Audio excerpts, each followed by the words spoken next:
The program is Youth Files. I am Abdullateef Isa. My guest is a media strategist, researcher, and video editor. It's nice to have you on Youth Files, Miss Aminat Olaitan Miskilu. Yeah, it's good to be here. Thank you for having me. Thank you so much. I know you graduated from the University of Ibadan recently, and you did not just graduate, you graduated with a first class. How excited were you when you discovered that you would be leaving the university with a first class result? I was just thankful that God eventually crowned my effort with success. A lot of people, a lot of students, just like me, kept struggling, did TDB, read, write, giving their best, and at the end of the day, they don't end up getting what they want. But I was just grateful on that day, and at the same time, it was a mixed feelings. I was grateful, and I was also surprised, sort of. And at the end of the day, I'm just is a milestone, like the beginning of a new beginning, and I just had to close that chapter and then begin a new era after school. So yeah, for me, it's poured a mixed feelings, wherein I was excited, surprised, at the same time thankful in all of it. Congratulations on your achievements. Okay, in your opinion, what does it take to achieve first class? It takes smartness, being smart, knowing what you want, not just it being about the grade. Anyways, the grade's not about not just it being about the grade, but knowing what interests you, such that whenever you want to put in the hours to study and read and all of that, it will not be a tedious task because you're actually doing what you want, you love. You're passionate about your course of studies. You see it as fulfilling in itself. Do you get? But if you just pursue courses that do not interest you, the process will seem mechanical, and you may end up with a first class at the end of the day. But did you gain certain knowledge that stays with you even after you graduate, or eventually score that that seemingly apogee or zenith of your grades? So it's at the end of the day, it goes beyond just the grades, and it at the same time involves the grades, because when you do what you're passionate about, the grades just eventually just comes in without you even struggling for it, because you are just seamlessly doing what you're passionate about. So the grade slips in along the way. So at the end of the day, it's not the focus is about the grade, but it's not only about the grades. Do you get? I don't know if you understand. It's not only about the grades. It's about the grade, but it's not only about the grades. Other things are factored in, like what you're passionate about, what you love to do, and then your bigger picture and how what you're pursuing in school factor into that bigger picture or help you achieve that bigger picture. And you just see that you just be rewarded by the universe by that excellence, because of course you keep doing it because you love doing it, and you get better at it, and you just shine through. Okay, thank you so much for that. There is this saying, your first class starts from the first class. Do you believe in it? Yeah, to some extent, yes. But to a larger extent, your first class begins with your mindset. Before you even get to the class, while you are going into the university, what is your mindset? What did you have in mind? What goal do you look to achieve and all of that? So it goes beyond the first class to subsequent classes, to prior to attending that class. Do you get? So everything boils down to the before the class to after the class. So it's not just about the first class. What was your cumulative grade point average CGPA at 100 level? I think at 100 level, Level, I think I was at 3.45. Yeah, 3.45.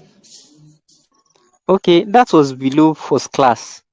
It was below first class. Okay. At what time did your CGPA rise?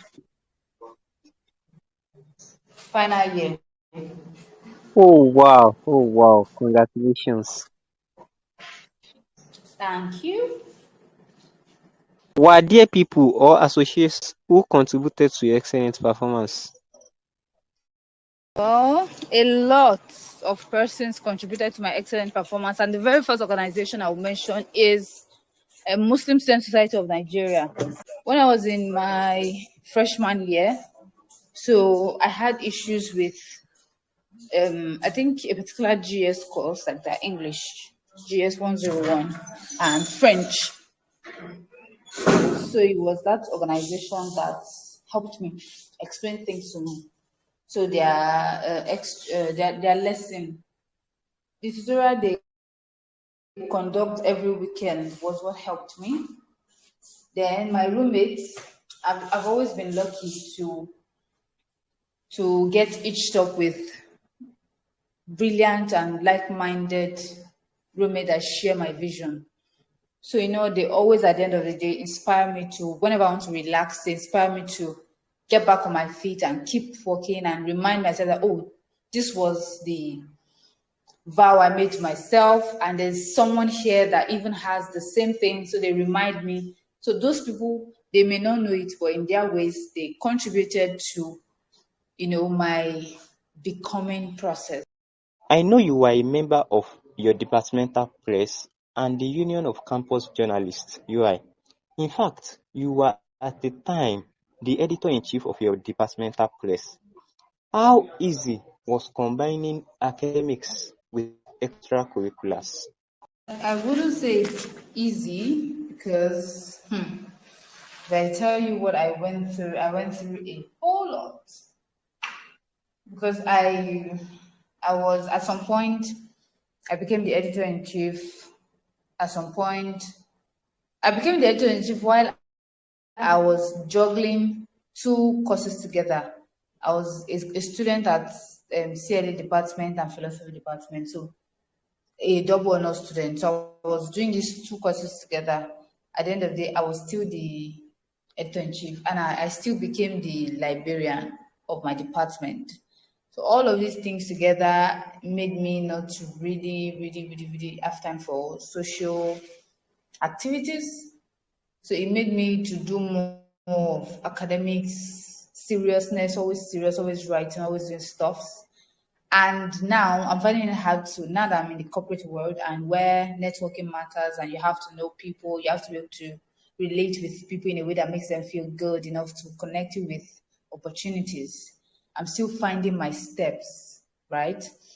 So at the end of the day, it should be something that is balanced, like while you are, into the academic world, you should not forget to also make the best of the university life and all of that. So I didn't really get to go out, meet friends or make friends. I mostly buried my nose in my books, administrative tasks, leading, coordinating meetings, organizing meetings, editing, writing. It was a rigorous process for me. So yeah, that's it. Okay.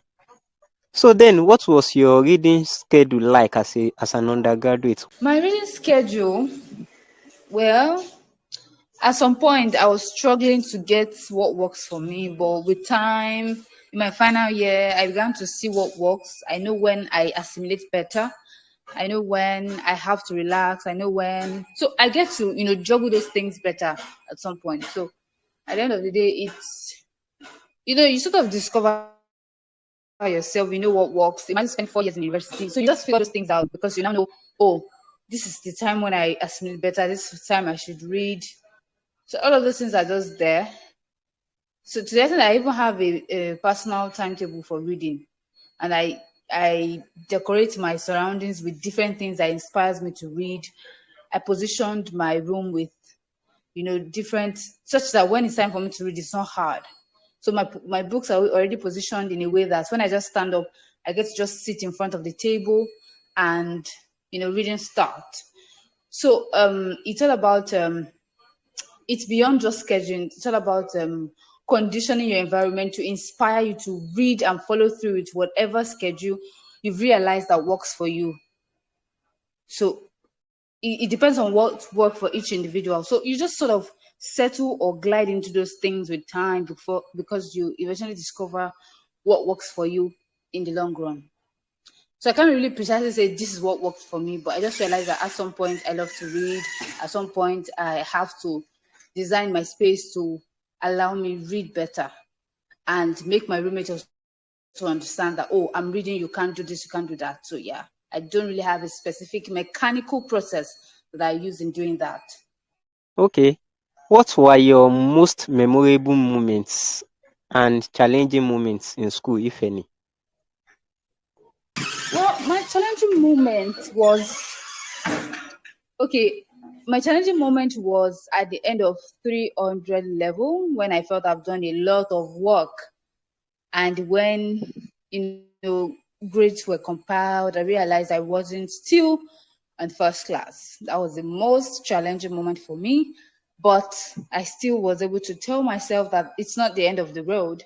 I still have a whole session to put it all together to push it till the end.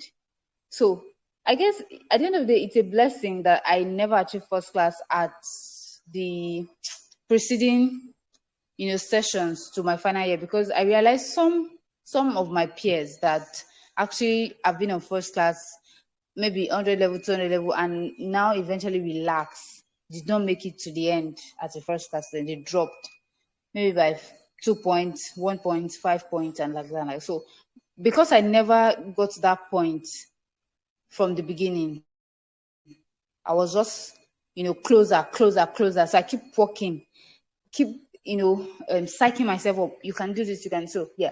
So eventually, I wasn't even expecting on the final, so I just saw it and I was like, wow. So this works out. So yeah, that's just how it worked.